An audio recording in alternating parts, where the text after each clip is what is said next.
Thank you very much, Riv. We are joined by CLG's Dexter and Nien. Guys, congratulations on that win. You guys kind of took your time with it, and then anytime someone was like available, just pop the ultimates, run at him, kill him. Was that just the goal of the comp, just wait for openings? Well, we had the Evelyn pick, and the thing is, in scrims we can never practice Evelyn properly because every lane just dies, level 2. And then I never can practice Evelyn, and I just wanted to practice Evelyn, how to flank properly. And yeah, then we just decided, okay, we're going to bait Baron, and then we're going to set up the good Evelyn ultimate, and that's what we did, and yeah. And it really worked out for you guys. Did you expect that kind of comp coming in? Because their bans were interesting. It was like the Rise, the Kazakhs bans. We don't see that much against you guys. Well, the only thing I'm playing in solo queue is Kazakhs pretty much, and people just ban it because I guess I don't want to deal against it or something, or with it.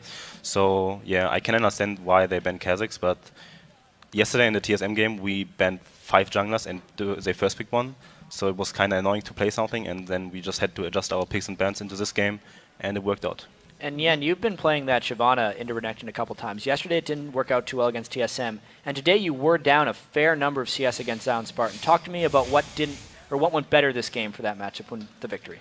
Well, yesterday versus TSM, the main reason why I was put so far behind is because I stayed bottom for a 5-play on Dragon, and the Dragon play got delayed, and then also my recall got stopped. Yep. So what ended up happening is Dyrus pushed 5 waves into my tower, and I lost all those waves. He got all the tower pressure, and then eventually I called Dexter up to help me protect the tower, but the tower is way too low, and then they just made a play on Dexter, and then that just sealed the deal, basically. And from that point on, when Renekton gets that big of a lead, it's really, really hard to come back as Shyvana.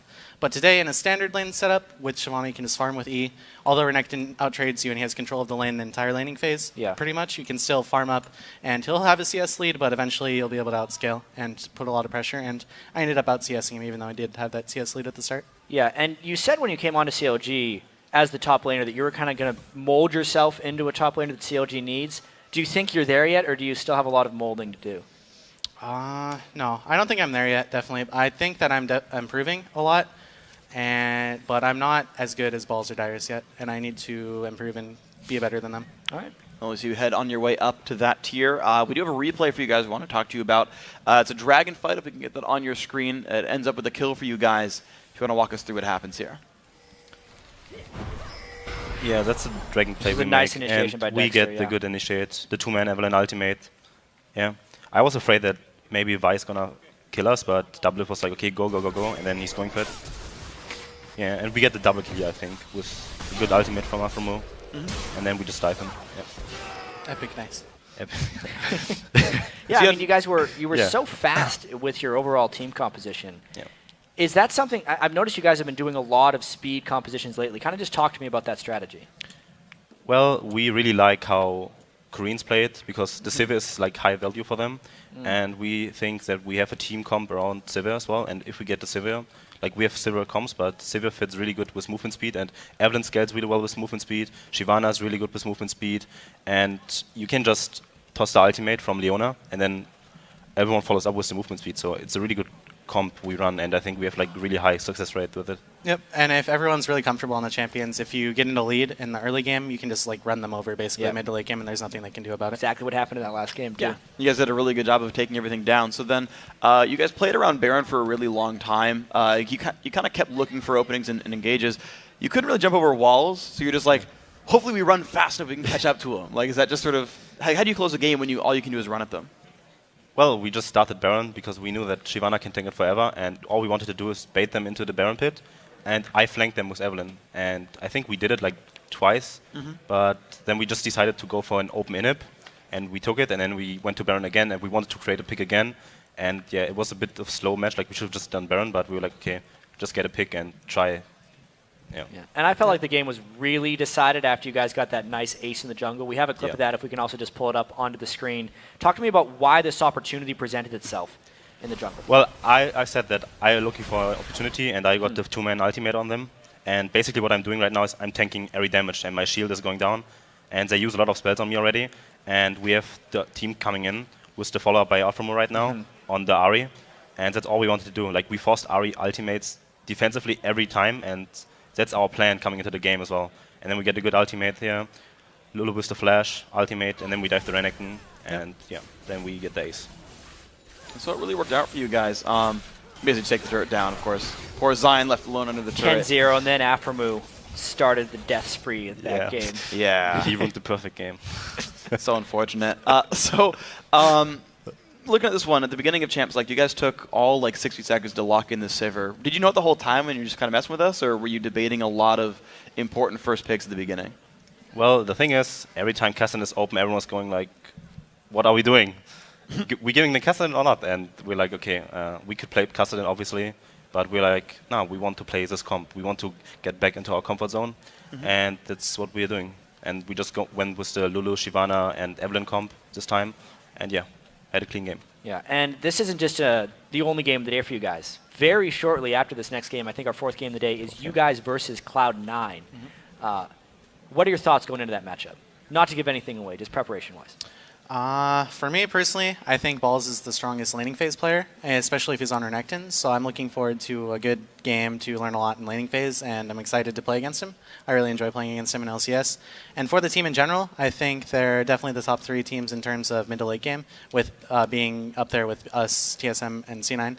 So I think it should be a good game. Most of it will be decided by the laning phase, I think. I don't think we can really out-rotate them to come back if we get too far behind, but I think we can definitely win the game. Yeah, and Dexter, last time you actually had a very good game against Meteos, saying that you kind of knew where he was going to be in the jungle. Going to try to do something similar this game? Well, in the scrims I've noticed a repeatable pattern, what he does in the jungle, and yeah, I think if he's on a certain champion, I know what he's going to do, so yeah, we just have to see how picks and bans go and what champion I get, if the matchup is favorable for me, or if I am at a disadvantage, and then we just try to play around the jungle pick pretty much. So. And you guys are sitting pretty securely in 3rd place right now, on your way for maybe a 3-1 on this week. How are your sort of thoughts coming into the rest of the season? You know, you look forward towards playoffs. The winning NA team goes to All-Stars, for example. Is that in your guys' future? Well, actually, aiming at this week, we wanted to go for rank 1 and go 4-0 and try to get the rank 1 back, but TSM played really well with Reginald, and he played really good, so they went 4-0, so it's not really possible for us anymore, I think, to get rank 1. But we really want to get top 2, and I think if we win against C9 one more time, and then in the Super Week, in week 11, we win again, then we might get the top 2, but yeah, like I said, we are really good at the 3rd spot right now, and we are we are really good like going into playoffs, because we secured a lot of wins already, and we have confidence, so yeah. Yeah, and actually, as the playoffs would shape up, you would end up playing Cloud9 in the semifinals if you do win, as the standings currently hold. So I guess those are very important matches for you guys. I do want to kind of get back then into the games at hand, because you talked about kind of how long you thought about the first pick and said, you know, we have a Sivir comp in mind. Basically, once the bans are done, is that when you guys decide sort of, okay, what comp are we going for, and start structuring your picks around what's available now? Well, the problem is we had a lot of random, like we can only guess what the enemy will ban, and we were like, kind of, okay, they ban Lulu LeBlanc because Link is like smashing lane completely hard on those heroes. But yeah, randomly people ban like Lee Sin, Kha'Zix, and we didn't expect it, so we have to think about it, what we do and what we want to value as a first pick for us, and what we are willing to give up to them. And we decided that we don't want to pick Kassan this game, and we just want to be in our comfort zone and play our comp. That's what we did. Yep, we have a lot of success with that comp, so we just decided to stick with it. If it's not broken, you don't got to change it. Yeah. So just keep running it till it works. Never change the running system. One longer question I have. You've had a lot of success over in Europe last split when you were on Lemon Dogs, regular season success. And now you're finding the same success since you've joined CLG. What are the differences kind of between your time in Europe on Lemon Dogs versus your time here on CLG? Because you found success in both areas. Well, it's actually in Lemon Dogs we were supposed, like we won every lane, every game, like all 3 lanes at the same time. And we just won the game through laning phase. And in Season 3 the game was way more snowbally, because if you win lane you can just win the game. And here in CLG, it's like, okay, we can just play for even, and we know that we are really good strategically because we have Monte Cristo helping us out. And we know that if we get to mid-game, where the rotations are like really good for us, we can win every game pretty much. And yeah, that's what we're trying to improve right now, to just have good short calling, and then we can work on our early game again. And yeah, that's what we're going to do. And you know, I see a lot of agreement there. You've also been on a lot of teams, you know, thinking back to the 2013 split, Team Mar and all those things. What does CLG do better, since this is the most successful team you've been on? CLG, I'd say we have stronger individual players than my old teams. No offense to them. I think they're all great and they have a lot of potential, but I think that this roster is extremely strong. I think we have top 3 players in each role. And I think that we just have a much better grasp of the strategical aspect of the game than any of my previous teams. Didn't really understand how to close out a game, didn't really understand what needed to happen to win a game. And on CLG, we just know what we need to do to win. And that it wasn't a thing on the old teams. Yeah. And one thing that has to be asked with the CLG team, though, is how consistent can you guys actually be? Because even though you're kind of new to the system, CLG has had a lot of hope in the past where they've fallen off. And even with the disappointment that happened against TSM yesterday, how do you maintain a high level of play throughout the season and into the playoffs? Well, we can only practice and hope for the best. Like the thing is, this week was on a new patch. We had to adjust our picks and bans completely, and new items are viable. Like support changed a lot, and the thing is, if a patch occurs, you just need to stay in the meta. You need to play solo queue. You need to figure out everything, what's good. And I think we are like the only team that played Ryze top lane, and it draw like 2 bans, so it's worth it already. Like we played it once, it draw 2 bans.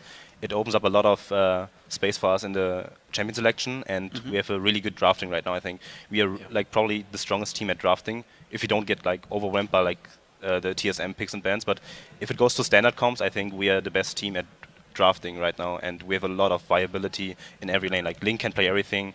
We have like 5 or 6 top lane champions. I can pretty much play everything in the jungle. That's good, and our bot lane is just like really good 2-on-2. So that's what makes you so good at drafting? Just the fact that you have big champion pools, or do you have like a certain approach that means you always get what you want?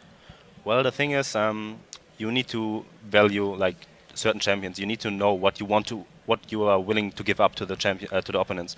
And if you're willing to give them Lulu, but you take like, for example, Elisa Shyvana, if it's worth it for you, then it's good. And if you can play around the first pick of the enemy, for example, then it's always good. And we know what we can deal with right now, and we know where every team, like what first picks they prioritize. So we just give them like 1 of the champion picks, and then we just take other 2 that are good for us. And out of those 2 champions, we build a team comp around them. And that's how drafting goes pretty much. But I think we as a team are willing to give up OP champions more often than others, but we don't really care what others play. We just want to play our champions and stick in our comfort zone. Awesome stuff. Very logical, strategic answers. Yeah, that is my favorite champs like answer I've ever had from a team. It's like, you know, we'll let you have stuff because we know you'll go for it and we'll build for ourselves. I love that. You guys are doing a great job. Thank you very much for your time. Congrats on your win. Thank you. You got you guys against C9 later today. That'll be a fun one. But to take us into our next game, let's throw it over to Riv and Kobe. All right. Thank you, Freak. And